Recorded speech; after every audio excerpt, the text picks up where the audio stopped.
กราบสวัสดีท่านผู้ชมวันนี้อยู่กับช่อง YouTube ตักตะแคร่วันนี้ก็พาเบิ่งเนาะท่านผู้ชมเมื่อวานนี้เฮาเกี่ยวข้าวเนาะท่านผู้ชมเฮาเกี่ยวแล้วฝนตกท่านผู้ชมนี่ของข้าวเฮาอาจจะเห็นเป็นแบบพืชหลังเฮือนะท่านผู้ชมเว้ยอันนี้เฮาจะมาปืดกองข้าวท่านผู้ชมเพราะว่าตัวมันถึกผลวานนี้นะท่านผู้ชมนะนี่คืนถึกผลคืนนี่ท่านผู้ชมซุ่มๆเลยถ้าจะเพิ่งกองข้าวออกท่านผู้ชมพึ่งเอาเพื่อให้มันแห้งนะท่านผู้ชมนะเอา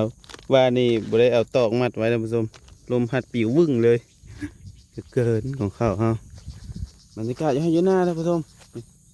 เสียงนกฮ้องตะพื้ท่านผู้ชมนี่วันนี้ท่านผู้ชม เปียกนี่จะทั้งแค่มันท่านผู้ชมทั้งแค่มันน่าจะเปียกคักปะเนี่ยฝนแรงท่านผู้ชม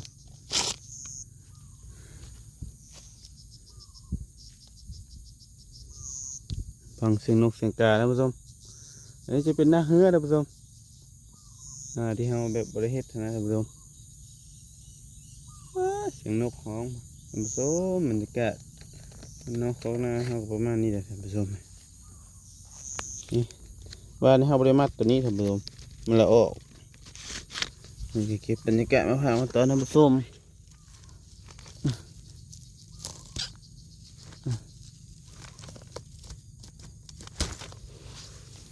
นี่เขาใส่ไม้เนี่ยท่านผู้ชมไว้ทำไม้นี้ออก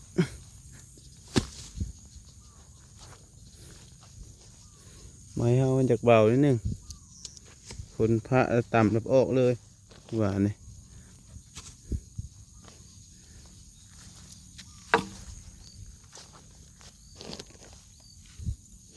ช่วงนี้ก็ชีถ่ายชีวิตประจำวันในการเฮ็ดนาให้ท่านผู้ชมเบิ่งเด้ออย่าเผาเบื่อก่อนให้ท่านผู้ชมไหม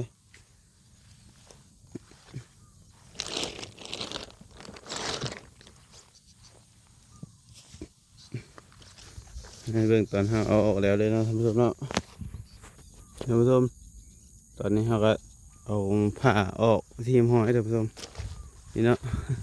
ฝนตกคำว่านี่ว่าเปียกไปเลยท่านผู้ชมมันจะได้เอาเข้าตากให้ท่านผู้ชมเป็นยังไงเปียกนะติดตากตาม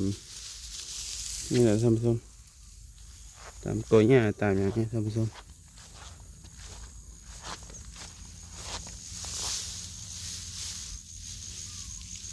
นี่ท่านผู้ชมติดตากไว้ประมาณนี้แหละผลห้ำเมื่อวานนี้ลมพัดวื้อไปเดียวออกเลยท่านผู้ชมเปียกไปแล้วท่านผู้ชม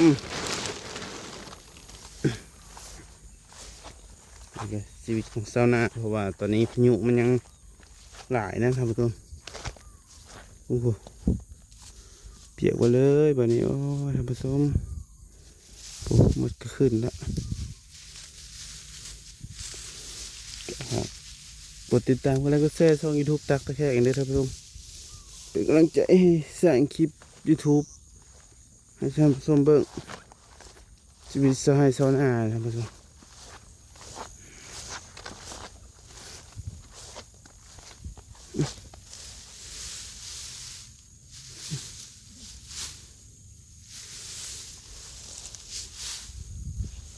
เปียกหมดเลยท่านผู้ชมเปียกหมดเลย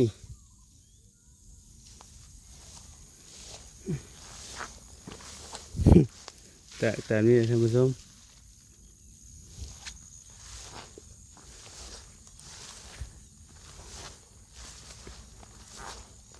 มันครึ่งหนึ่งครับส้มมันถึกสิมันออกครึ่งหนึ่งพออย่างเขามันออกครึ่งนี้แหละ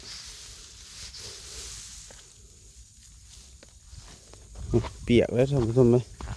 เปียกแล้วให้เข้าคิ้วท่านผู้ชมมันจะปิดตาใหญ่ตามหัวนี่ก่อนตัวนึงก็ว่าอยู่เถียงกับเถียงห้างเลยท่านผู้ชม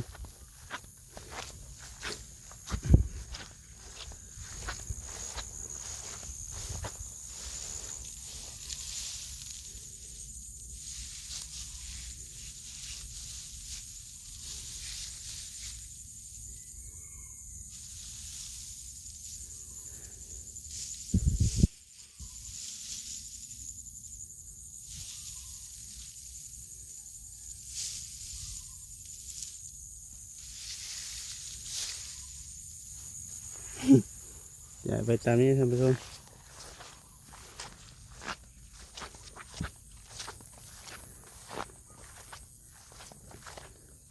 ดูน้ำ เต็มหนองเลยท่านผู้ชมเฮ้ย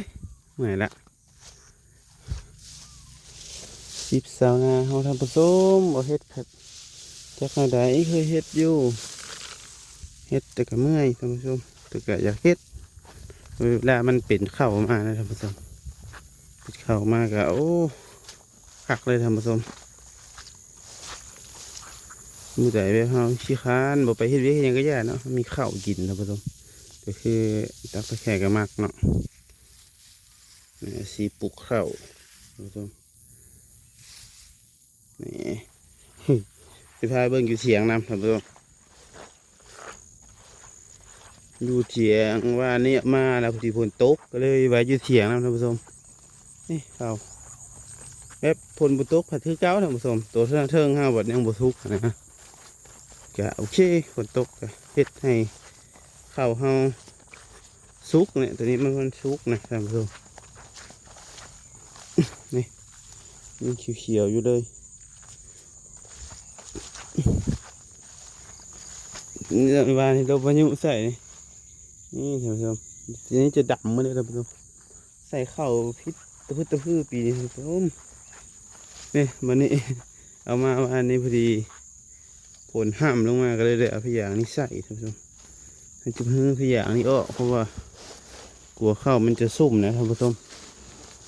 ตายไม่กล้าเถียงท่านผู้ชมนี่แกงจะแค่กระลุกไปเลยท่านผู้ชมบ่โอ้โหเดินไปเดินไปตะเวนไปเลยมีไฟจะดีซื้อสังสีให้นะบ่เนาะ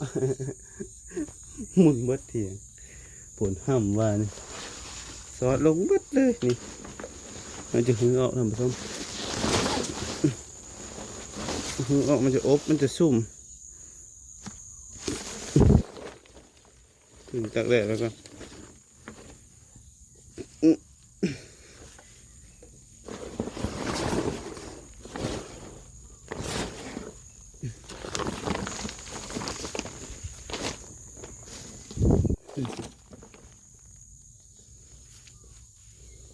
ท่านนี้ก็จบคลิปไว้ที่นี่ท่านผู้ชมเก็บบรรยากาศยังไงยีนามาพามาตอนท่านผู้ชม